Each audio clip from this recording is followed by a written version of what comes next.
예, 안녕하세요, 목사님. 네, 안녕하세요. 바쁘신데 와주셔서 감사합니다. 네, 초대해 주셔서 감사합니다. 네, 목사님. 아이고, 어떠세요? 많이 피곤하시죠, 요즘? 괜찮습니다. 예. 즐겁게 또 하고 있어서요. 아이고, 저는 이제 올해 이제 베들레헴 공동체를 섬기면서, 이러면 어떻게 이걸 수도님은 감당하시지? 뭐 이런 생각, 또 우리 뭐 임상현 목사님이나 이렇게 뭐 박종현 박사님이나 뭐 이런 분들 계시잖아요. 네. 진짜 대단하다는 생각이 많이 듭니다. 이 코로나 때문에 이렇게 줄어들 것 같았었는데 네. 또 오시는 분들은 또 필요로 해서 예. 계속 또 오시더라고요. 뭐 요즘 뭐 아무래도 뭐 코로나 때문에 뭐 비즈니스도 잘 되는 곳은 되지만 또 안 되는 곳은 엄청 안 되잖아요. 그렇죠. 그러니까 이제 과도한 스트레스 때문에 오히려 중독 뭐 좀 많이 늘었다. 뭐 이런 이야기를 했고. 이제 관계 네. 집안에서만 남편하고 같이 있다 보니까 뭐 부부싸움도 심해지는 경우도 있고. 네. 필라델피아에서 이제 사역하는 우리 최한교 목사님은 이제 마약 중독 관련해서 사역을 하시는데 코로나가 이제 이게 계속 오랫동안 진행되면서 마약 중독은 좀 더 많이 늘었다고 그러더라고요. 약물 중독 같은 경우는. 하여튼 오늘 제가 좀 목사님께 선생님께 좀 말씀드리고 싶은 것은 이제 이런 몇 가지 질문들을 좀 드려서 좀 도움이 되면 좋겠다 싶어요. 가장 크게는 중독의 문제, 또 우울증이나 이런 심리적인 어려움 때문에 가족의 구성원들이 또 아주 가까운 분들이 이런 어려움에 처했을 때에 이 가족들이 당하는 그 어려움들이 크지 않습니까? 당황하죠. 첫째는 어떻게 해야 되지? 그리고 이거는 뭐 어떤 식으로 좀 이렇게 회복에 도움을 줘야 되는 것부터 시작이라서 굉장히 당황하거나 이런 경우도 많이 있더라고요. 그래서 우선은 제가 하나 케이스를 목사님 말씀을 드릴게요. 그 알코올 중독 때문에 이제 아버지가 이제 병원에 입원을 한 상태예요. 근데 이제 입원을 하다 보니까 이제 기간이 지나면 이제 또 퇴원하게 되잖아요. 그렇죠. 이제 돌아오는데 너무 무서운 거예요. 왜냐하면 술만 드시면은 폭력을 행사하시고 술 사오라고 그러고 막 이런 일들이 이제 다반사로 있다 보니까 오면은 이제 뭐 어머니부터 아이들도 벌써 성인인데도 막 움츠러들고 막 완전 위축돼 있어요. 예, 이런 경우는 이제 연락이 왔는데 이제 그렇게 하다 보면은 저희가 라파 공동체도 있고 이렇게 이제 알코올 중독 관련해서는 연락처를 저희가 드리는데 정말 어떻게 하면 좋으냐, 병원에 다시 보내고 싶어도 또 어렵고 뭐 이런 경우가 있어요. 어떻게 가족들이 대처하면 좋을까요? 참, 시작 자체가 어렵죠. 네. 시작 자체가 어렵고요. 그러니까 가족 안에서 중독자가 있다. 근데 특히 그게 부모다. 이러면 이제 더 어렵고요. 자녀가 있어도 어렵고. 근데 이제 어렵다는 얘기는 이제 이런 얘기예요. 가족 안에서 중독자가 있다는 거는 단순히 중독자의 문제로만 귀결시키기는 어려워요. 그러니까 이 중독자가 가족 안에서 생겼다는 것은 가족 구성원 하나하나가 뭔가 변화의 시점이 온 거예요. 그러니까 이 중독자를 어떻게 치료해야지라고 하는 그 고심도 되겠지만 그 중독자와 함께 지냈고 또 중독이 계속 이어질 수밖에 없게 만든 관계성이 그 안에는 있어요. 그래서 중독자를 다룬다는 것은 일단 전문 기관에 전화를 해서 처음부터 도움받는 게 좋아요. 하다가 안 되니까 그쪽이 이렇게 통하는 것보다는 스타트부터 전문가의 도움을 받아서 하나하나 이제 어떻게 대응할 것인가. 케이스 바이 케이스예요. 동일하지 않아요. 물론 제가 지금 오늘 얘기하는 것도 그냥 한 부분입니다. 모든 가정과 환경에 동일하게 적용되는 것은 아니에요. 이런 게 있잖아요, 목사님.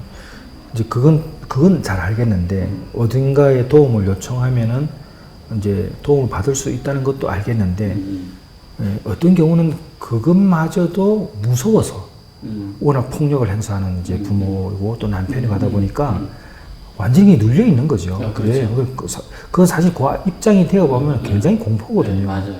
이런 경우도 뭐 용기를 내서 이제 그 얘기를 제가 하고 싶은 거예요. 그 얘기를 바로 내가 변해야 된다는 거예요. 가족 구성원 하나하나가 네네. 변해야 이게 그러니까 중독자가 폭력적으로 나온다면, 이제 알코올 쪽이나 폭력적으로 나오지 보통 중독자들은 폭력적으로 안 나옵니다. 네. 근데 이제 알코올만 그래요. 네네. 알코올과 이제 마약 네. 쪽이 약간 폭력성이 이제 많이 나타나는 경향이 있는데, 그 폭력성이 왜 반복해서 나오냐. 그거는 그 대상, 가족 구성원이 받아줬기 때문에 그런 거예요. 초반부터 안 받아주고 당당하게 뭔가 담대하게 그것을 신고한다거나 그 폭력이 일어날 때 경계를 확 잡아버린다거나 이러면 그런 방향으로 이게 나가진 않거든요. 근데 이제 초기부터 그 가족들, 물론 이제 이게 배우자의 중심으로 놓고 얘기할 거냐, 자녀의 중심으로 놓고 할 거냐에 따라서 조금씩 달라질 것 같아요. 어느 쪽을 중심으로 놓고 우리 얘기할까요? 배우자 쪽이 배우자. 같은데요. 네. 배우자는 아마 이제 중독자와 함께, 그러니까 결혼의 선택부터 이미 이 배우자는 의존성을 갖고 있을 가능성이 매우 높아요. 남편에 대한. 예. 그러니까 스스로의 독립성이나 주체성이나 이런 게 결여되어 있을 수 있어요. 그런 마음을 가지고 있는 분들이 되게 중독자를 보면 매력을 느껴요. 왜 그렇죠? 그게 이제 동반의존이라고 하는 부분이 있는데요. 그러니까 잘나고 멋진 남자는 나하고는 안 맞는 것 같아요. 내가 내 옷이 아닌 것 같죠. 그리고 뭔가가 부족하다고 느끼는 남자들을 보면 이상하게 끌림이 일어나요, 마음에서. 그래서 그 남자들을 만나서 내가 잘 사랑해주고 수용해주고 포용해줘서 멋진 사람으로 만들고 이 멋진 사람이 나를 사랑하게 만드는 여기 이제 평강공주 컴플렉스라고 그래요. 네. 예, 그런 거에 빠져있는 여성들이 상당히 많아요. 그래서 내가 지금 내 남편이 중독자다 이러면 남편을 치료하려고 하기보다는 제가 볼 때는 본인의 이런 의존성들 또는 주체성, 담대함, 또는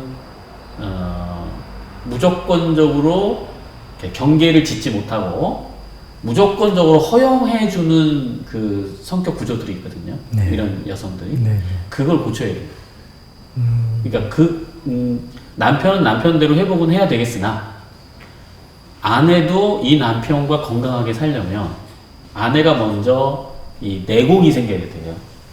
그러려면 이제 자기의 아픔들을 좀 들여다보고 해야죠. 분리도 하나의 방법이 아닌가요? 분리도 그 하나의 방법인데 네. 안타깝게 분리를 잘 못해요, 이분들이. 그러니까 맞아요. 머릿속과 분리해야 되겠다라고 하는 생각은 한 몇천 번씩은 들어요. 맞아요. 드는데 네. 실제로 분리가 안 됩니다. 네. 그러니까 하려 치면 합리화가 일어나요, 여기서. 그래도 저 인간을 누가 데리고 살아? 그렇지, 맞아요. 네. 그리고 또 이제 흔히 얘기하는 거, 밥이라도 먹여야지. 그렇죠. 내가 없으면 밥도 못 먹잖아. 이러면서 막 이렇게 당하고 힘들면 아우, 나 이제 저 인간하고 이혼할 거야, 못 살아. 이런 생각이 수십 번 들긴 하는데요. 실행이 안 됩니다. 그런데 또 가중되면 이제 자녀들이 어린 아이들이 있는 경우도 있잖아요. 이런 경우들 보면은 정말 아이들이 떨고 있거든요. 이제 그런 경우는 이제 뭐 상담에 따라서는 이제 불가피한 분리가 필요하고 왜냐면 또 보호받아야 되니까 그렇죠. 예, 이런 경우들도 생기는 걸 보면서 참 어려운 것 같아요, 이 부분을. 적절한 표현인지 몰라도 아무튼 이 알코올 중독이나 이런 사람들은 또 자신이 또 그렇게 강하게 보여야지만 자기가 원하는 것을 취할 수 있기 때문에 좀 더 폭력이 될 수 있잖아요. 통제 예. 하는 부분이 있죠. 그렇죠. 그럼 자녀들의 경우는 어떻습니까? 그러니까 자녀들은 이게 이제 자녀들이 이제 성인이냐 네. 미성년자냐에 따라서 조금씩 또 다를 것 같아요. 예. 근데 어쨌든 자녀들 입장에서는 아빠, 예를 들었을 때 우리가 남자로 한번 정의를 해보면 아빠가 알코올 중독자야. 그러면 그 아빠의 그 알코올의 어떤 현상들을 이제 보면서 예. 굉장히 불안해하거든요. 그렇죠. 오면은 잔소리하지 아니면 싸움이 나지 뭐 맞아요. 이런 과정들이 예. 그러면서 이 자녀들이 이제 그 겪게 되는 마음들이 뭔가 수치감도 많이 갖게 되고요. 그 다음에 책임감이 높아져요. 그러니까 아빠를 어떻게 막아야 된다. 또는 치료해야 된다. 네. 이런 이제 책임감들이 있고 죄책감도 생기고. 예. 근데 거기서 벗어나야 돼요. 그래서 제가 이제 가족, 중독자 가족들에게는 이런 얘기를 주로 많이 해줘요. 그 가족이 중독자 하나를 회복시키려고 애쓰지 마라. 애쓰지 말고, 중독자 아닌 그 가정끼리 똘똘 뭉쳐라. 그리고 살아라. 그리고 중독자는 중독의 길로 가게 놔둬라. 왜? 어설프게 그 중독된 그 예를 들어서 아버지, 남편을 도와주려다가 상황이 더 악화된다. 그럼 지금 제가 표현하는 거는 내비로 들으라는 거 아니에요. 그죠? 예. 내부로 들으는 거예요. 근데 그냥 내부로 드는 게 아니라, 자, 이제 자식이 있고 아내가 있다 쳐봅시다. 그러면 이 둘의 가족 구성원들 똘똘 뭉쳐라. 더 우애를 깊게 하고 친밀감을 가져라. 그리고 여기는 이제 망가지겠죠, 뭐.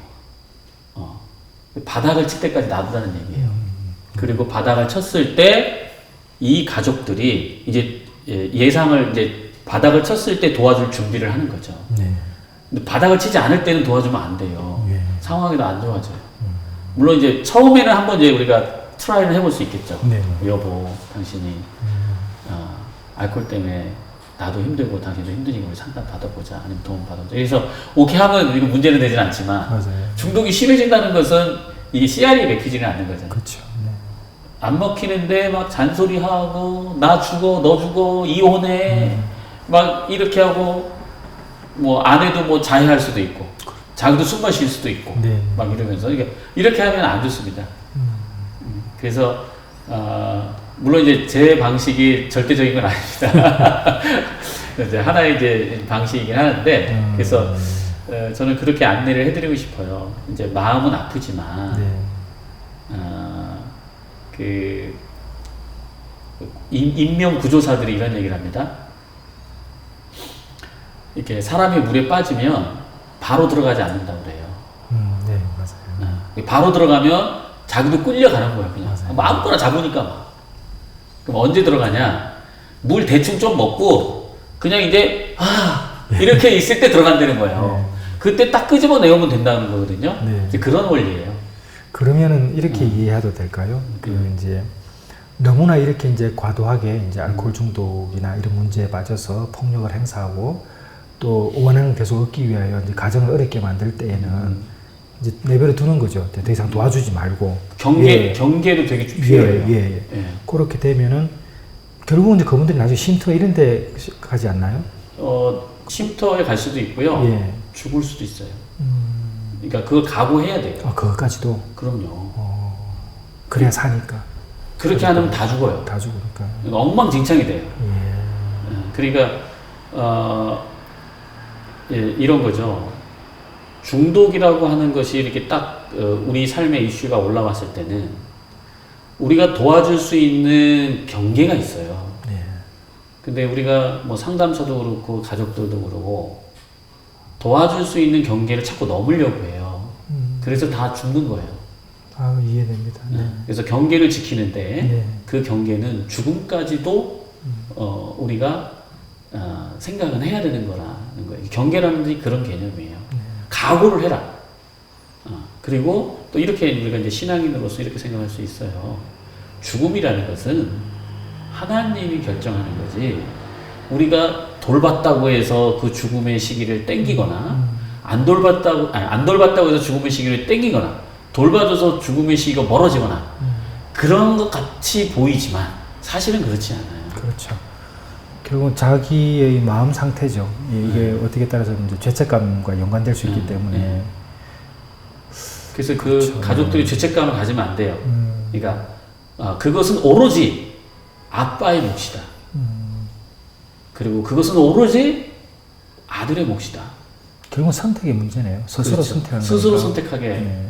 그리고 가족이 조금 거리를 띄어서 여기서 건강한 위치를 지켜주는 게 되게 중요해요. 네. 그러나 나 혼자 잘 먹고 잘 살겠다, 우리끼리만 잘 살겠다 이런 마음이 아니라 아빠 또는 여보, 당신이 준비될 때 우리가 들어갈게. 도와주겠다. 그렇지. 네. 도움받을 수 있는 준비가 될 때. 그렇죠. 근데 도움받을 수 있는 준비가 안 되어 있는데 우리가 밖에서 봤을 때 긴급하고 빨리 도와주는 상황이 될 것 같아서 이제 개입해서 들어가면 에너지를 엄청 낭비합니다. 딱히 도움도 안 되는데.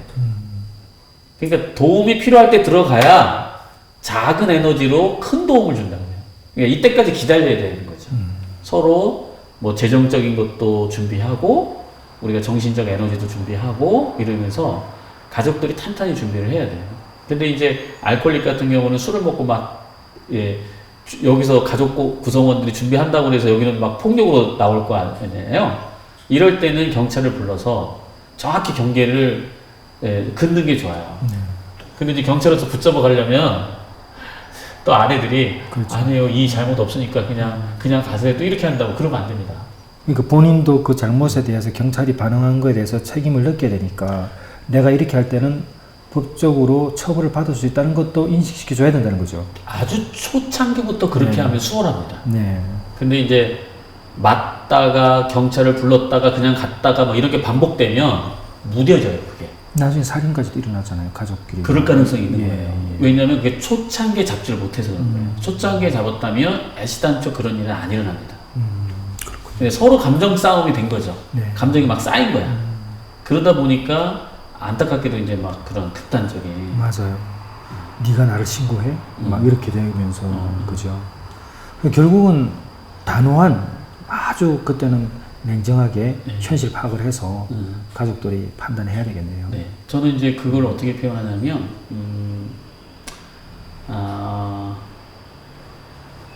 담대하고 부드럽게 해라. 야, 어려운 거네요. 네. 그러니까 그럴 내공이 있어야 되는 거예요. 그렇죠. 그러니까 이 가족 구성원에 중독자가 있으면 변해야 되는 시점이 된 거예요. 이제는 각자가. 예, 그건 참 공감이 됩니다. 예, 그거는 필요한 것 같아요, 진짜로.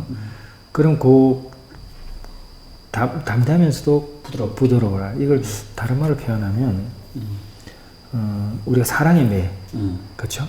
진정한 사랑을 담고 단호하게 이 사람을 위해서 당신이 변해야 된다. 뭐 이렇게 설명해도 될까요? 사랑의 매하고는 약간 색깔이 다른 그런가요? 이건 때리는 거잖아요. 이건 때리는 게 아니에요. 건강하게 벽을 만들어주는 거죠. 오케이. 단단하게. 근데 이제 머리 들이박아도 다치지 않는 스펀지를 갖다 놓는 거죠. 와, 근데 어렵겠네요. 그러나 밀리지는 않는 거예요. 예. 더 어려워지네요. 그러니까 이게 중독자는 경계가 이제 취약한 상태에 있는 거거든요. 그러니까 선이 없이 남용하거나 또는 소하거나의 개념이에요. 맞아요. 그래서 이 경계선이라는 게 무척 중요해요. 예. 그래서 경계선을 지켜줘야 되거든요. 그러니까 이제 폭력을 써서 또는 술을 먹고 난동을 부리면 들어준단 말이에요, 아내가. 자, 경계선이 밀리죠. 네. 더 심해지는 거예요, 이게. 내적으로 중독자들이 불안해져요, 이러면. 오히려 거절감을 받는다 하더라도 여기서 딱 버티고 서 있어야지 이렇게 해도 안 되네라는 게 느낌이 이제 받는 거죠. 그럼 이제 그 행동이 줄어들기 시작해요. 그러면은 조금 비슷한 예인데요. 이런 게 있어요. 이제 아빠가 돌아가셨어요. 이제 아들만 하나 남았어요. 엄마하고 아들만 사는 거예요. 근데 이 아들이 이제 본 옛날에 그런 거 있잖아요. 아빠가 돌아가시면 내가 가장이야. 이런 거 있잖아요. 네. 근데 얘는 이제 고등학생이에요. 큰 거죠. 근데 얘가 게임을 많이 해요. 근데 이제 엄마 하지 말라고 그러면은 엄마가 나한테 왜 그러냐고. 이 집의 가장은 시키면 난데 내가 내 인생 내가 알아서 할 거라고 하면서 말을 안 듣는 거예요. 그리고 엄마를 억압하고. 그리고 심지어 이제 동생 하나가 더 있는데 동생한테도 이제 굉장히 가부장적으로 다가오면서 억압하고. 그러니까 통제가 안 되는 거죠, 이게. 이런 경우도 그러니까 엄마가 의존을 하는 거죠. 아들을. 심리적으로. 심리적으로. 아닌 아무 것 말도 같지만 못 하는 거죠, 지금. 그러니까 그 자체가 엄마가 아들한테 왜 아무 말을 못 해요? 그래서 심리적으로 위축됐다는 거죠. 그렇죠. 그러니까 그건 아들을 볼 게 아니라 엄마 스스로를 봐야 된다는 거예요. 엄마 스스로가 어른으로서 서라. 아들한테 의지하지 말고. 그럼 단호하게. 그렇죠. 그러니까 이 엄마가 스스로 서 나가는 삶을 살면 이제 표면적으로 보는 것보다는 이게 심리적 역동들이 있어요. 무의식적으로. 네. 그러니까 엄마가 뭔가 아들한테 아버지의 자리에 자꾸 올려놓으려고 하면 아들은 도망칩니다. 그러니까 게임도 도망치는 것 중에 하나예요. 그 세계 속으로 빠져버리죠. 그러니까 아들 마음속은 이런 마음이죠. 엄마는 아들이야. 나한테 기대하지 마. 난 아무것도 안 할 거야. 엄마가 말하는 그 아빠상, 아빠 위치, 난 갈 수 없어. 이러면서 이제 마음속에서는 거기 이제 빠져드는 거죠. 물론 이제 아들이 건강하다면 아들의 경계를 그을 수 있겠죠. 저기 표면적으로 엄마, 이거는 엄마가 해야 될 일이야. 나한테 이건 기대하지 마. 이렇게 이제 건강한 사람들은 자기의 어떤 마음을 표현을 해요. 잘. 근데 이제 상처가 있거나 건강하지 못할 경우에는 자기의 내면에 있는 것들을 알아차리기도 어렵고 그것을 표면적으로 이렇게 당당하게 얘기하기도 어렵고 그러다 보니까 행동화로 그 메시지를 전달하는 사람들에게 이제 그런 부분이 이제 생기는 거죠. 예, 그런 경우는 참 어려운 것 같아요. 자식이기 때문에 또 부모가 어떻게 될지. 근데 그 자식이 어떻게 보면은 그 자녀가 그 부분에 대해서 어머니가 위축이 되면 그 아들은 그게 이제 하나의 또 권위가 되고 또 힘이 돼가지고 그 동생들을 억압할 수도 있고 그런 행동들도 나타나는 것 같더라고요. 보니까. 그럴 수도 있죠. 예, 그런 방법이 참 어려워지는 거 아닌가요? 그러니까 결국은 이제 질서라는 개념인데요. 그렇죠. 네. 위의 질서가 바로 잡히지 않으니까 네. 중간 단계에서 과잉 책임감을 갖는 거예요. 그러니까 보통 이 형이 밑에 동생을 때린다 이럴 때는요 한 두 가지 정도 이유가 있어요. 하나는 바로 잡기 위해서예요. 동생을 내가 안 잡으면 이게 이제 부모의 짐을 지는 거죠. 네. 짓는데 어른으로서 사랑으로 다스릴 수 있는 게 아니라 약간 원시적 그 공격성의 형태를 띠고 혼내서 바로잡으려고 하는 충동이 생겨요.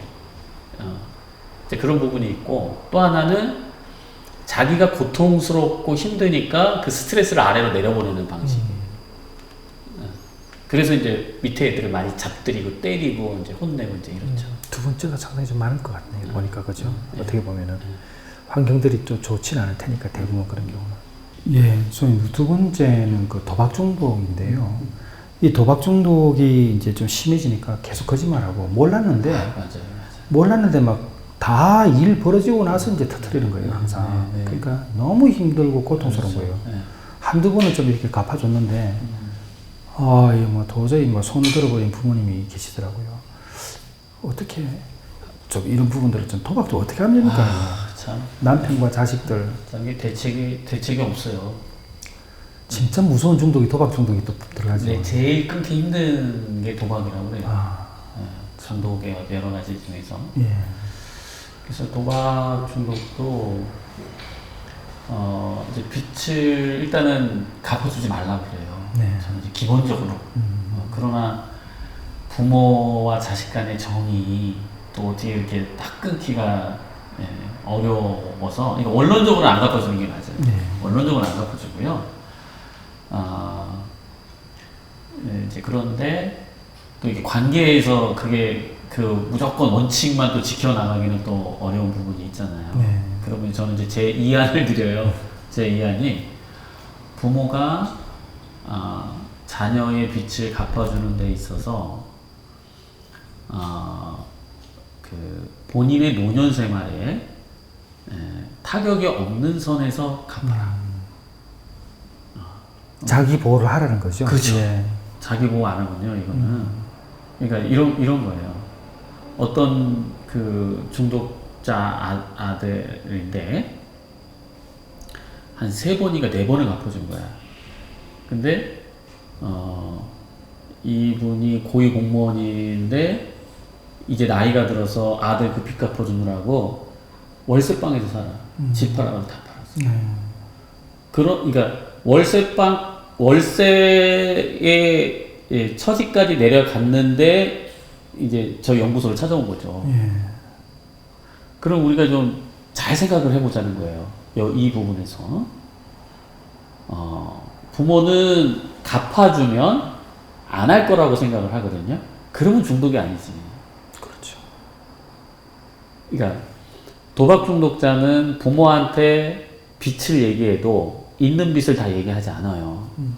항상 남깁니다. 거의 100%죠. 왜냐면 그것도 미안해서 그래요. 그렇죠. 근데 그게 나중에 올무가 돼서 그렇죠. 고통스럽잖아요. 네.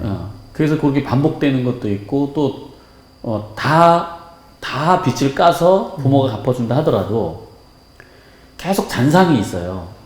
내가 부모한테 빚진 거, 그리고 내가 실패한 거, 이런 거에 대한 후회감이 계속 있어서 만회하고 싶은 충동이 계속 같이 있거든요. 그러면 그걸 만회하는 제일 빠른 길은 다시 도박을 하는 거예요. 그래서 이거는 이제 표면적인 감정인데요. 여튼 도박 중독자가 반복해서 하는 게 특징이지 멈추질 않는다는 사실을 아셔야 돼요. 그러면 한 번 갚아주고 멈출 것 같으면은 저는 갚아주라고 그래요. 그러면. 근데 도박 중독자는 그렇게 안 되거든요. 그러니까 갚아주지 말라는 거예요. 돈 다 날리고 자식 도박 중독자 그대로 있어요. 그러면 계산을 잘 해보면 부모 본인의 재산은 잘 지키고 자녀가 중독자로 그냥 있는 게 낫지.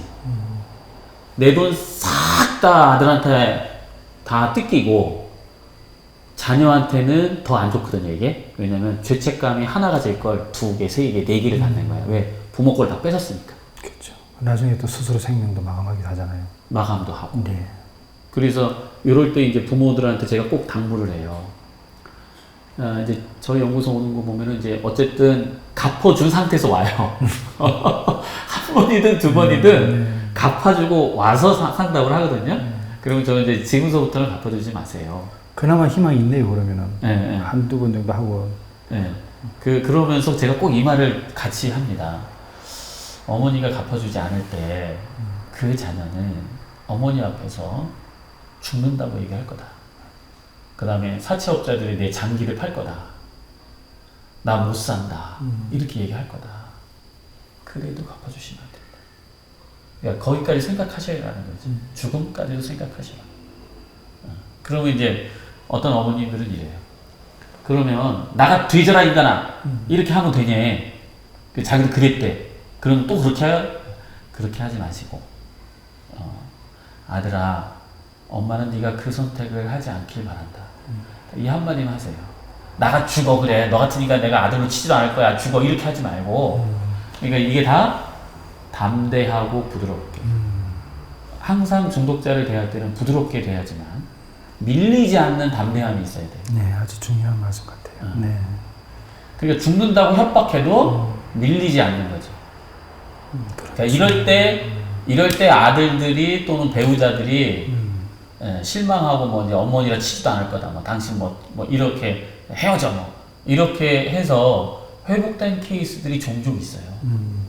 딱 버티고 서주는 이 벽에 중독자들이 현실을 이제 인식하기 시작하는 거예요. 그래서 3년 뒤에 4년 뒤에 어머니가 그때 도와주지 않아서 난 어머니를 어머니라고 여기지 않고 나갔던 아들이 성공해서 들어온 거예요. 그러면서 어머니한테 그때 어머니가 그렇게 해주지 않았다면 나는 계속 중독자로 살 수밖에 없었습니다. 이러고 어머니한테 감사 인사를 온 케이스도 있단 말이에요. 그런 경우는 정말 좋은 케이스네요. 네, 근데 종종 있어요. 예, 결국은 단호하고 부드럽고 단호하게 기대감을 가지고 있다는 이야기, 사랑을 가지고 있다는 이야기는 하되 경계를 분명히 지어놓고 그렇죠. 침범할 수 없는 이 이상은 불가능하다는 그런 그 어떤 잠재되어 있는 그 의지를 보여주라는 거죠.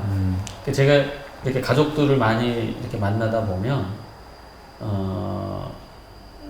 성인이라고 하는 것은 자기의 선택과 행동에 책임을 묻는 게 성인 대접을 해주는 거예요. 그러니까 아들이 100만 원, 1000만 원을 빚을 졌어. 그러면 우리 부모님들은 야단을 쳐요. 이놈 새끼야. 제정신이 있냐 없냐. 네 아버지가 어떻게 번 돈인데 너 그렇게 했냐. 이러고 야단을 치요. 야단을 치고 갚아줘요. 이게 어린아이 취급을 하고 있는 거예요. 그럼 성인 취급은 어떻게 하는 거냐. 1000만 원을 줘서 갚아달라고 그래. 아들아, 너도 참 힘들었겠다. 야단을 치지 않는 거예요. 그러나 엄마는 그걸 갚아줄 순 없어. 자, 부드럽지만 담대하게, 단호하게. 그러면요, 이게 마음이 전달이 돼요. 그래서 전달될 것 제가 같아요. 부모님들한테 꼭 얘기해요. 네. 어머님 그렇게 할 수 있으면은 말하셔라. 근데 할 수 없다면 그렇게 말하지 마라. 왜냐면 직감적으로 알아요. 내가 흔들면 엄마는 날 갚아주는구나. 뭐 불안하니까 막 아들 죽으면 어떡하지? 내 귀한 아들. 이러다가 완전히 폭망하면 어떡하지? 막 이래서 어떻게 살려보려고 막 그런 불안을 자극하거든요. 자식들이. 자녀들이나 뭐 배우자들이. 그러면 이제 뭐 귀하게 여긴다고 생각해서 이제 갚아주는데 가만히 그 내면의 상태를 봤더니 부모님 본인이 힘든 것 때문에 갚아주는 거예요. 자식을 위해서 갚아주는 게 아니고. 그래서 망치는 거예요. 내가 이 자녀의 어쨌거나 부모로서 양육을 했고, 근데 이 아들의 중독자야. 돼버렸어. 그럼 양육에 책임도 있단 말이에요. 책임을 지셔야 돼, 부모가. 그러면 책임을 진다는 게 돈을 갚아줘서 책임을 진다는 개념이 아니라 고통을 짊어져라, 본인도. 부모로서 자식이 고통스러워하는 것을 감당해라. 자식은 자기가 선택한 그걸 감당해라. 각자가 감당하는 것이다. 참 좋은 말씀이네요. 결국은 그게 서로의 책임이고. 그렇죠. 근데 이제 돈으로 그 책임을 이게 그렇지. 하려고 하니까 아름다운 열매가 만들어지지 그러니까 않는 이제 거예요. 고통도 아픔도 그걸 책임으로 여기고 그럼요. 그 책임을 회피하는 게 아니라 그렇죠. 결국 가야 그것을 지고 가는 책임이라고 보는 거죠. 자기 십자가. 그 이미 그러면 부모는 그 역할을 하고 있는 거고. 그걸 이제 지금 짊어지는 사람. 짊어지고 하면. 그렇죠. 네. 맞습니다. 네, 그게 결국은 이제 자녀와 남편, 배우자들을 이렇게 살리는 길이니까. 그렇죠. 그게 살리는 길이에요. 각자가. 네. 그러면서 부모도 그 고통을 갖고 있으면서 내가 저 자녀에게 어떤 양육에 실패를 했던가. 예. 이거 회개하고. 예. 그러면서 자녀하고 대하는 방식이 달라질 테고. 예. 그 회개함으로써. 예. 자기도 고쳐 나가겠죠. 예. 그러니까 각자 씨름이에요. 맞아요. 각자가 그 선택들을 책임지고 각자가 풀어나가는 그 시간들을 갖는 거죠. 그 요즘 제가 좀 자주 하는 말이 뭐냐면은 사랑을 주는 방법도 모르고 사랑을 받는 방법도 잘 모른다. 네, 그래요. 그런 관점에서 보면은 그죠? 좀 왜곡된 사랑이 결국 중독자를 더 양성하고 네. 가정은 더 불행해지는 것 같아요. 너무 많죠. 네. 너무 많아요. 예. 그럼 또 하나는 그 의외로 굉장히 나이스한 사람이고 좋아 보이는 사람인데 뭐 문제가 있어요. 뭐 알코올, 뭐 도박, 뭐 쇼핑, 뭐 이런 것들이 있어요. 이제 이런 사람들이 가지고 있는 이제 사회적인 위치죠. 그 사회적인 위치에 있는 중독자를 둔 가족들이 또 존재하지 않습니까? 아, 그렇죠. 그게 일종의 이제 유명인들이죠. 그래요. 이런 경우는 소장님 어떻게 경험이 있으신가요? 아유, 그럼요. 네. 그런 경우는 가족들이 1차적으로 어떻게 좀 대처하면 좋을까요? 예를 들면, 이거 공인이야. 이거 큰일 났어, 이거. 뭐, 예를 들면, 뭐, 마약 중독이야. 뭐, 알코올, 도박이야. 이러면, 그죠? 이런 게 나오면. 저희 쪽에도 이제 그런 분들이 오기도 하고, 또는 못 오기도 하고. 그렇죠. 막 우리 남편이 뭐 누군데 갈 수가 없다. 네. 막 이제 이러기도 하고. 맞아요. 이제 중독에서 이제 회복을 얘기할 때, 몇 가지 중요한 단어들을 얘기하는데, 그 중에 하나가 정직이에요. 그 감추 때문에 내가 오픈하지 못한다면, 사실 해결할 방법을 찾는 게 참 어려워요. 그래서 먼저 머리를 숙이고, 그 감투 자꾸 그 감투 때문에 더 이게 더 생길 수 있는 거거든요. 그 감투 때문에. 오픈을 해야죠. 그 결단이 필요해요. 뭐 의외로 간단하네요. 그냥 네. 오픈하고 상담실로 와라. 예, 그러지 않고서는 도와줄 방법은 없어요. 맞아요. 예. 직면해야 되는 부분. 자기가 내려놔야죠. 근데 만약에 이럴 수도 있어요. 나는 거기 못 찾아가니까 네가 와라. 그러니까 상담사가 와라. 네. 나 있는 곳으로. 이럴 수도 있죠. 네. 근데 치료적 환경으로는 안 좋습니다. 이렇게. 왜냐하면 회복은 겸손에서 오는 거거든요. 근데 그 감투나 이런 것을 고수하려고 한다는 것은 딱딱한 마음이 계속 유지된다는 개념으로 이제 우리가 많이 보기 때문에 정말 도움이 필요할 때 찾아와라. 얼마든지 도움을 줄 수 있다. 근데 먼저 그 마음이 그냥 와도 잘 안 되는 판인데 그냥 와도 맞아요.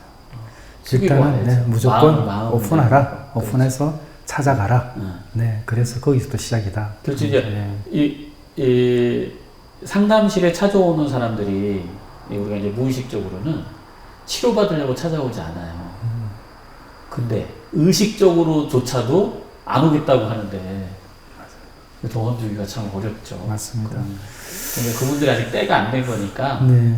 때가 될 때 네. 오십시오. 결국은 가족의 입장에서는 이제 그렇게 권면해야 되고, 살기 위해서 그렇게 해야 되고, 회복을 위해서는 그렇게 해야 된다고 또 설득을 해야 되겠네요. 가족 네. 입장에서는. 그리고 이제 가족들이 이제 이런 게 필요해요. 그 중독자와 함께 사는 그 가족 구성원들이 같이 묵인을 해주거든요. 네. 그 감투 때문에. 네. 그래서 그게 유지가 되는 겁니다. 근데 분명히 그 중독자와 함께 사는데 어려움이 있을 거란 말이에요. 이 가족 구성원이. 그럼 이 가족 구성원이 경계를 긋기 시작해야 돼요. 여기서. 그러면 이쪽이 불편해질 거란 말이에요. 네. 불편해서 와요. 불편해야지 오지. 그걸 다 수용해 주니까 안 오죠. 그러니까 결국은 오늘 이제 말씀하신 것들을 이제 종합해 보면은 중독이나 어떤 핸디캡에 있는 이제 가족의 구성원들을 둔 가족의 입장이라면 어쨌든 그 부분들을 스스로 결정할 수 있도록 만들어줘야 되는 거죠. 환경. 도와주기보다는. 예, 그렇죠. 그게 도와주는 게 일종의. 진짜 예, 도움이죠. 그렇죠. 네. 그러면은 이제 이제 요즘 상담 많은 게 우울증이거든요, 소장님. 우울증이 참 많은데 어느 정도 심각하냐면 이제 직장 생활을 하지 못할 정도로 예. 그런 이제 많고 또 분노 조절 장애 이런 문제들이 이제 좀 많은 것 같아요. 이제 이런 상황들이 이제 우리 일반화돼 있으니까 많이 문제는 그러한 부모 아래 자라는 아이들이 굉장히 위축되어 있고 또 자존감도 낮고 보면은 많이 힘들어하고 있어요. 특히 이제 뭐 초등학생 뭐 이런 정도 해도 뭐 그런 게 있더라고요. 그러니까 이제 이 우울증이나 또 특히 이제 분노 조절 장애 뭐 이런 쪽에 있는 분들이 있을 때에 가족들이 할 수 있고 또 그런 상황에 있는 본인들이라면 어떤 선택을 하면 좋을까요? 이제 같은 이야기가 될 수 있을 것 같아요. 이제 각자의 선택만 있다. 그러니까 배우자는 배우자의 선택이 있고, 그러니까 그런 배우자와 함께 살 때 배우자를 고치려고 시도하지 마라. 당신은 그런 배우자랑 살면서 어떤 선택을 할 수 있느냐. 그러니까 나의 선택. 그 선택을 중요하게 바라봐야 되는 거예요. 그러니까 예를 들어서 남편이 분노 조절 장애야. 그리고 아내로서 내가 살아요. 그러면 당신은 그 분노 조절 장애인 남편과 함께 살면서 당신은 어떤 선택을 할 수 있냐. 주체성, 독립성, 자율성의 개념으로 생각해 보는 거예요. 그러니까 저 남편 바꿔, 변해. 당신 왜 그 모양이야? 하고 뭔가 그 사람을 판단하거나 비난하는 쪽으로 가는 게 아니라 내가 선택할 수 있는 오로지 나의 선택만 해가는 거죠. 그럴 때 이쪽에서 심각해져요. 오히려. 네. 왜 남편이 왜 저러지? 아니, 왜 아내가 왜 저러지? 당신 왜 저래? 이러면 난 당신이 화내는 게 난 되게 마음이 상처가 돼서 난 이렇게 하는 거야. 그리고 뭔가 이게 친밀해질 수 없는 또 이쪽에서 예를 들어서 뭐 분노 조절 장애다라고 하는 것은 이 사람은 분노라는 것을 통해서 상대를 통제하고 싶은 거예요. 그게 하나 있고, 네. 그리고 이제 날 무시하지 마라 이 말이에요. 그 민마음에는 그게 있어요. 왜 날 무시하냐? 지금 무시했지? 이제 이런 게 있거든요. 이제 어떤 자존감의 어떤 취약성이라든가. 근데 나는 이제 그렇게 그 남편하고 살아가면서 나는 이 표현하는 게 좋아요. 일단은. 여보, 나는 당신이 그 화내는 게 굉장히 힘들어서 내가 이렇게 할 수밖에 없어. 그러면 일단 인지를 시키죠. 그리고 이 행동을 하죠. 그러니까 남편을 판단하고 비난하는 게 아니라 내 선택에 집중하는 거예요. 자, 이제 그러다 보면 오히려 남편이 자기를 돌아보게 돼요. 우리는 이렇게 친밀하게 살고 싶고 서로 사랑해 가고 싶거든요. 기본이. 물론 이제 상처가 있다 보면 그런 거 싫어하는 경우도 있어요. 표면상으로는. 그래서 혼자 떨어져서 살 수도 있겠지만 같은 집에서 살지만 좀 따로 떨어져 사는 느낌으로 이제 살 수는 있어요. 그래서 어떤 형태의 환경에 있든지 간에 내가 나의 선택을 집중해서 선택해 가면 오히려 결과는 더 좋다는 거예요. 내 삶도 질적으로 더 높아지고 또 남편이 회복할 수 있는 기회에도 더 그 기회를 더 빨리 땡길 수도 있고. 근데 이제 이럴 수도 있잖아요. 예를 들면 이제 부부간의 어떤 관계의 어려움 가운데 우리 뭐 화병이라고 할 수도 있잖아요. 뭐 그런 것들도 생길 수도 있고 어쨌든 그런 과정 속에서 그게 남자이든 여자이든 그런 이제 분노를 조절할 수 없는 그런 어떤 성격이 이제 형성되어 왔죠. 점점 그래서 이제 그걸 표할 때에 이제 그 거절의 방법이 헤어지자 할 수도 있는 거 아니에요. 그랬을 때에 화를 냈던 사람이 그것을 반대할 수 있잖아요. 네. 이제 그런 경우는 이 타협점 자체가 없는 것이고 이런 경우 이래 되면 이제 나는 당신의 내가 아파라고 그렇게 하면 내가 너무 어려워. 근데 이런 이야기가 안 통할 때도 있잖아요. 안 통할 때 있죠. 네, 어떡하죠? 그러니까 안 통할 때는 네. 그러니까 첫 번째로 우리가 이제 하는 스텝이 이제 언어죠. 언어로 자기를 잘 표현하는 거. 근데 이제 언어로 자기를 잘 표현할 때 관계가 잘 안 되는 경우가 이제 상대를 비난하기 때문에 잘 안 되는 거예요. 그러니까 비난하지 않고 언어를 표현할 때도 비난하는 언어가 아니라 판단, 비난뿐만 아니라 판단. 오케이. 예. 네, 판단하는 그것을 던지면 네. 분노 조절 장애는 아까 전에 얘기했잖아요. 자기가 무시받았다는 것 때문에 분노가 올라오는 건데 판단하고 비난하면 당연히 올라오죠. 더 올라오지. 당연히죠. 예, 맞아요. 네. 그러니까 이제 언어로서 우리가 풀 수 있고 그 다음에 이제 언어로 풀지 못할 때는 실행, 행동으로 보여요. 그러니까 별거도 할 수 있고 아니면 며칠 동안 나가 있을 수도 있고 그래서 행동으로 이제 보이기 시작하는 거예요. 그러니까 계속 싸워. 왜 당신은 안 돼? 왜 그렇게 하지 말라고 그랬지? 이런다고 해서 되는 게 아니잖아요. 그러니까 충분히 언어적으로 뭔가를 소통하고 안 됐을 때는 현실적 실행의 단계로 옮겨라. 뭘 선택할 수 있냐? 언어적인 것도 선택이지만 내 행동도 선택이에요. 그리고 이제 여기 선택은 상당한 많은 옵션이 있겠죠. 그중 이제 분리도 있고, 있고, 완전히 이제 완전히 극단에서는 이제 이혼도 있고. 그렇죠. 근데 거기까지 가기 전에 우선은 이제 좀 분리 좀 했다가 그 과정을 좀 이렇게 좀 완화시키는 그런 것들이 필요하다는 거예요. 근데 이제 그 속에서 언어적으로 풀어갈 수도 있을 거예요. 근데 이제 언어적으로 우리가 왜 못 푸냐면 소통의 방법을 모르는 거죠. 그래서 대개는 언어적으로 풀 수는 있어요. 네. 대개는. 근데 이제 소통의 방법이라는 게 뭐 구체적으로 있으면 뭐 어떤 게 잘 들어주고. 그러니까 이제 보통 이제 나 전달법이라고 얘기하죠. 내 마음만 얘기해라. 내 마음만. 그리고 내가 느낀 것만 얘기해라.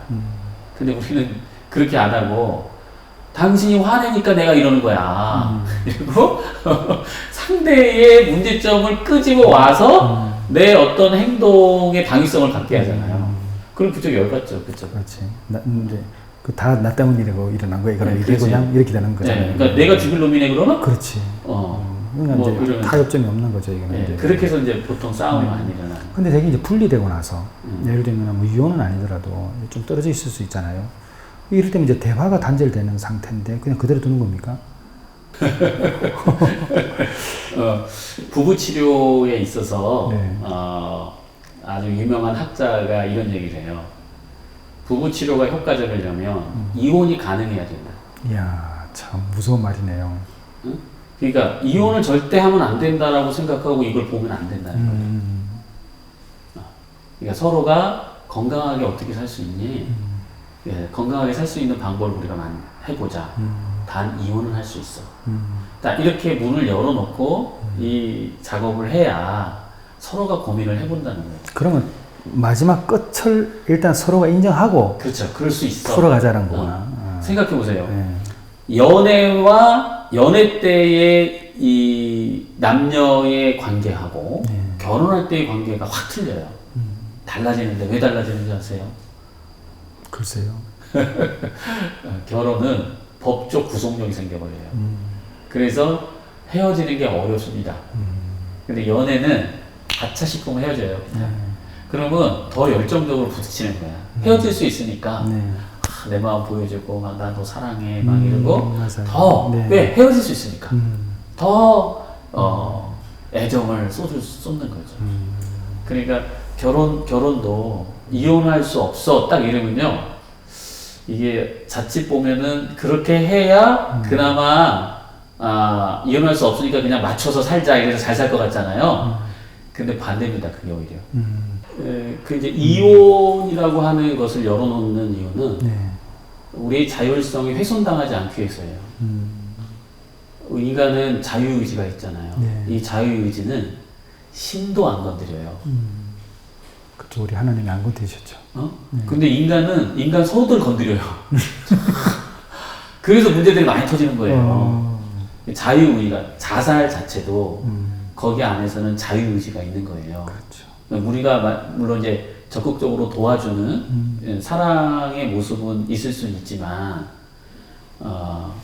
그것조차도 우리가 이렇게 비난의 눈으로 봐서는 안 된다는 거죠. 또 우리가 도와줄 수는 있지만, 그래서 억지로 결혼 생활을 할 거냐, 내가 선택해서 할 거냐. 이 문을 열어놔야지 선택이 되는 거지. 이 문을 딱 닫아놓으면 이거 어떻게 선택이 돼요? 그렇군요. 억압? 압제? 이 갇혀가지고, 저 인간하고 내가 진짜, 뭐 이런 거죠. 내가 죽지 못해서 산다와, 삶이 이렇게 행복하구나와는 다르죠. 결국은 선택이 좁아지는 거고, 할 수 있는 게 없어지네요. 그래요. 근데 그게 이게 가만히 보면요, 모든 인간이 그 자유의 선택이 훼손당했기 때문에 문제가 생긴 겁니다. 건강하게 선택할 수 있는 방법이 제일 좋겠지만 부정적인 선택을 했다 하더라도 그 선택은 가치 있는 선택이에요. 예를 들어서 성경에서 탕자 비유를 보세요. 탕자가 방탕한 생활을 선택을 했지만 가치 있는 선택이에요. 근데 선택하지 못한 첫째 아들은 오히려 하나님의 사랑을 깨닫지 못해요. 뭔가 압박감, 해야만 한다는 책임감, 내가 장자로서 벗어날 수 없다는 그 무엇, 이런 것이 있다 보면 정말 참 하나님의 사랑? 이런 걸 깨닫는데 어려움이 있다는 거예요. 그래서 우리가 이렇게 좀 잘못된 길을 선택하고 방황을 할지라도 그 자유권의 선택을 존중해야 하는 것이다. 근데 자녀들이 중독자가 되고 배우자하고 싸움이 일어나고 다 보세요. 자율권을 다 훼손해서 그런 거예요. 게임 하지 마. 이래서 게임 중독자가 돼요. 그렇죠. 그러니까 적절하게 잡아주는 거는 그러니까 조율, 잡아주고 조율해주는 것은 막는 게 아니에요. 근데 우리는 게임하면 막는 것부터 생각한다고. 그러니까 그런 접근들이 궁극적으로 풀 수 있는 열쇠를 못 갖게 만드는 거예요. 이게 접근 자체가 워낙 굳어진 상태에서 접근을 하니까 길이 없어요. 시작 자체가. 맞네요. 오늘 소장님 참 이렇게 시간 내주셔서 이렇게 좋은 말씀 해주셔서 너무 감사드려요. 이제 한 가지 마지막으로 드리고 싶은 질문은 이제 좀 종합적인 부분인데, 여튼 우리가 이제 마약, 알코올, 도박, 게임, 뭐 또 스마트폰, 또 성 이런 다양한 중독 때문에 이제 어려움을 겪고 있는 분들이 이제 많이 존재하고 또 문제는 그 중독자들뿐만 아니라 그 때문에 고통을 겪고 있는 가족들이 있습니다. 또 우울증 같은 경우도 부모가 우울증에 걸려 있는 경우는 자녀들에게 영향이 많이 가잖아요. 자, 이럴 때에 어쨌든 가족의 선택이라는 것을 오늘 이제 여러 부분에서 말씀해 주셨는데 이제 종합적으로 이제 이런 분들에게 혹시 하시고 싶은 말씀 있으시면 한 말씀 해주시면 좋겠습니다. 제가 지금 20년 넘게 상담해 오고 굉장히 많은 내담자를 이제 만나보고 가족도 만나보면서 참 가족들이도 그렇고 그 개인들도 그렇고 가장 힘들어하는 게 뭐냐면 네. 죄책감이에요. 그러니까 마음속에서 다 이렇게 된 게 내 책임이야. 뭐 왜 남편이 외도를 했어요? 예를 들어서 그러면 남편이 외도한 거를 아내들은 자기 책임으로 갖고 가요. 이게 남편이 문제가 있어서 외도를 한 건데 네. 또는 엄마가 또는 자녀가 중독자가 됐어. 그럼 자기 책임으로 가져가요. 이 자기 책임으로 가져간다는 게 우리가 생각할 땐 되게 성숙하고 좋은 것 같아요. 그죠? 근데 그게 조금만 가져와야 돼요. 근데 제가 현장에서 보면 조금만 가져온 게 아니에요. 완전 가져와요. 그 완전 그걸 가져오다 보니까 그 자기 죄책감 때문에 상황을 있는 그대로 볼 수가 없고 처리하는 것도 이상하게 처리를 해요. 왜? 자기 죄책감 때문에. 예를 들어서 부모가 자녀한테 화를 낸다. 이게 죄책감 때문에 화를 내는 거예요. 아내가 남편을 맹비난한다. 외도했다고. 죄책감 때문에 비난하는 겁니다. 그러니까 많은 그 아내들을 제가 또 만나보면서 아내가 남편이 저렇게 된 건 아내의 죄책감 안 갖잖아요. 그러면 남편한테 화 안 내요. 네. 낼 것 같은데 안 냅니다. 네. 아유, 우리 남편이요. 좀 이렇게 성중독 문제가 좀 있는 것 같아요. 그래서 상담 좀 받아보면 좋겠어요. 그러니까 잠깐은 배신감도 살짝 들기도 하고 속상하기는 해요. 근데 막 정신을 잃어가지고 남편을 두들겨 팬다거나 비난한다거나 그것 때문에 뭐 밤잠을 설친다거나 이러진 않아요. 그냥 속상하죠. 네. 속상한데 오로지 남편의 문제를 보니까 아내가 남편을 그렇게 뭐라고 하지 않더라고요. 근데 뭐라고 하고 비난하고 막 자고 있는 남편에게 막 세숫대에다 물 떠나가지고 막 뿌리고 막 이런 경우에 있는 아내들을 상담해보면 다 그 안에는 죄책감이 있어요. 내가 여성적인 매력이 없어서 내가 복이 없어서 내가 한심해서 남편까지 저러는구나. 뭐 하여간 이상하게 갖다 붙여요. 그래서 가족 중에 아픈 사람이 있다면 그것은 가족의 잘못이 아니다. 남편이 바람피고 외도했다면 100% 그럼 100% 남편의 잘못이에요. 근데 남편도 이런 얘기를 해요. 아니 당신이 나하고 성관계 안 맺어줬잖아. 이 그럴듯하잖아 이게요. 근데 그렇지 않습니다. 성관계 안 맺어준다고 외도하는 남자 그러면 다 외도하게? 안 그런 남자들도 있는데요. 그럼요. 그러니까 외도라는 선택은 오로지 남편의 몫이에요. 그러니까 그거 가지고 막 이렇게 힘들어할 건 없다는 거지. 뭐 자녀, 배우자, 기타, 아버지 다 뭔가 중독적인 문제를 보였다. 그러면 그것은 오로지 그분들의 그냥 몫이에요. 그분들의 잘못이고 그분들이 책임을 질 것이지 나하고 연관된 건 없다. 죽음조차도 아버지가 이렇게 해서 돌아가셨어. 그러면 내가 진작 이렇게 해드릴 거. 이런 이제 막 죄책감에 시달리거든요. 그런 죄책감 때문에 못 놔주는 거예요. 저러다가 죽으면 어떡해. 그 같이 딸려 들어가서 죽는 거지. 같이 죽는 거예요. 그래서 정확한 경계를 잘 긋고 그것은 아버지의 선택이고 어머니의 선택이고 다 자녀의 선택이에요. 그러니까 자녀는 일정 부분 부모의 양육적 책임이 있죠. 그거는 제가 아까 전에 안내드렸듯이 고통을 감당하셔라. 직접적으로 자녀를 도와줄 생각하지 마시고 네. 그건 본인이 감당해라. 그리고 본인이 지금서부터 변해라. 그러니까 어렸을 때 해주지 못했던 그 관계적 태도의 질적 변화를 일으켜라. 그게 최고의 치료적 환경을 만들어주는 거예요. 그러니까 각자 책임을 지는 거야. 각자. 그래서 누구의 잘못, 누구의 수치스러움, 누구의 부끄러움을 내가 가지고 오지 마라. 그건 각자의 부끄러움이고 각자의 수치심이다. 이렇게 이거를 이제 분리라고 그래요. 분리돼야 된다. 각자가 그것이 인격적인 존중을 의미한다. 같이 막 융합돼가지고 막 같이 수치심 느끼고 같이 부끄러움 느끼고 어떻게 할지 모르고 막 이렇게 빠지는 게 아니라 잘 분리해서 우리가 사랑할 수 있다는 것은 분리가 돼야 사랑이 가능해요. 하나로서는 사랑이 어렵거든요. 네. 그래서 이게 좀 냉정한 느낌이 들 수는 있지만 분리가 돼서 사랑을 받을 수 있을 때 사랑을 주는 그런 기회를 우리가 이제 엿보는 거고 또 각자의 책임으로 가져가면 이제 때는 온다. 그 때를 기다렸다가 우리가 제공해주면 사랑을 제공해주면 제일 치료적 환경으로서 베스트 아니겠습니까? 네. 뭐 이런 생각이 듭니다. 네. 네. 오늘 그 서울중독심리연구소 김영건 소장님과 함께 중독 문제에 있는 분들이 어떻게 이제 회복될 수 있는가, 또 그 중독자를 둔 가족들이 어떻게 이제 판단하고 또 도움을 줄 수 있는가에 대해서 잠시 나눠보았습니다. 배달회복 공동체가 다양한 중독의 문제 또 심리적인 어려움이 있을 때에 여기 와서 상담을 받고 있는데 저희 배달회복 공동체가 또 우리 김영근 소장님과 함께 이런 부분에 대해서 또 깊이 있는 상담을 계속 더 하고 있습니다. 그래서 언제든지 도움이 필요하신 분들은 연락을 주시고요. 또 이러한 중독 문제 때문에 혼자만 이렇게 고민하지 마시고 언제든지 이렇게 함께 할 수 있는 사람이 있다는 것을 또 기억하고 나가셨으면 좋겠습니다.